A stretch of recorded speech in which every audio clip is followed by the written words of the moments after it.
Seventh day સ્કૂલમાં વિદ્યાર્થીની હત્યા મામલે બંધનું એલાન. જય શ્રી રામના નારા સાથે લોકોએ 200 જેટલી દુકાનો બંધ કરાવી. ફિઝિક્સ વાલા નામની શૈક્ષણિક સંસ્થાએ બંધ ન કરવાનું કહેતા હોબાળો.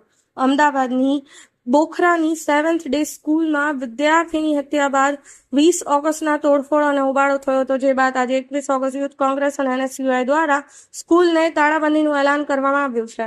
આ ઉપરાંત વિશ્વ હિન્દુ પરિષદ દ્વારા મણિનગરના આસપાસના વિસ્તારોમાં સ્કૂલો બંધ રાખી વિસ્તારના બંધનું એલાન આપવામાં આવ્યું છે, જેને લઈ સમગ્ર વિસ્તારમાં ચુસ્ત પોલીસ બંદોબસ્ત ગોઠવવામાં આવ્યો છે.